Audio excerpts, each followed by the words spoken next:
ତ ହ୍ୟାଲୋ ସାଙ୍ଗମାନେ, ପୁଣି ଥରେ ମୋ ନୂଆ ଭିଡ଼ିଓକୁ ଆପଣମାନଙ୍କୁ ୱେଲକମ୍। ସାଙ୍ଗମାନେ, ମୁଁ ଆଜି ମୋ ଭଉଣୀ ଘରକୁ ଯାଉଛି, ଯେଉଁଟାକି ଆମ ଘର ପାଖରୁ 140 କିଲୋମିଟର ଦୂରରେ। ତ ଚାଲନ୍ତୁ ଯିବା, ବାଟରେ ଦେଖିବା ଆଗକୁ ଆମକୁ କ'ଣ ନୂଆ ଜିନିଷ ଦେଖିବାକୁ ମିଳୁଛି।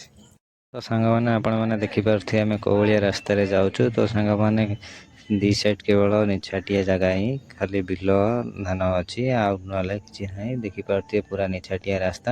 ତ ସାଙ୍ଗମାନେ ଚାଲନ୍ତୁ ଆଉ କିଛି ଆଗକୁ ଯାଇ ଦେଖିବା। ତ ସାଙ୍ଗମାନେ, ଆପଣମାନେ ଦେଖିପାରୁଥିବେ କିଛି ବାଟ ଆଗକୁ ଆସିସାରିଲା ପରେ ଗୋଟେ ସୁନ୍ଦର ପ୍ଲେସ୍ ଆସିସାରିଛୁ। ତ ସାଙ୍ଗମାନେ ଦେଖନ୍ତୁ କେତେ ଭଲ ଦେଖାଯାଉଛି। ଯୁଆଡ଼େ ବି ଦେଖୁଛୁ ଗ୍ରୀନ୍ ହିଁ ଗ୍ରୀନ୍ ଦେଖାଯାଉଛି। ସାଙ୍ଗମାନେ ଚାଲନ୍ତୁ ଆଉ ଟିକେ ଆଗକୁ ଯାଇ ଦେଖିବା। ତ ସାଙ୍ଗମାନେ, ମୁଁ ଆସି ଗୋଟେ ବହୁତ ଭଲ ଜାଗାରେ ପହଞ୍ଚି ଯାଇଛି। ଆପଣମାନେ ଦେଖିକି କମେଣ୍ଟରେ କୁହନ୍ତୁ ଏ ଜାଗାଟି କେଉଁଠି। ତ ଦେଖିପାରୁଥିବେ ସାଙ୍ଗମାନେ, କେଡ଼େ ବଡ଼ ନଦୀ।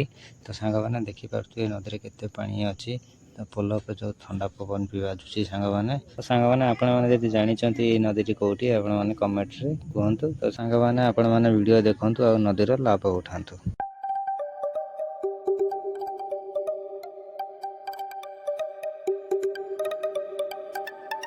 ତ ସାଙ୍ଗମାନେ, ଆପଣମାନଙ୍କୁ ଯଦି ଭିଡ଼ିଓ ଭଲ ଲାଗିଥିବ ତ ଲାଇକ୍, କମେଣ୍ଟ, ସେୟାର କରିବେ। ତ ସାଙ୍ଗମାନେ, ଆଜି ପାଇଁ ଏତିକି, ରହିଲି। ହର ହର ମହାଦେବ।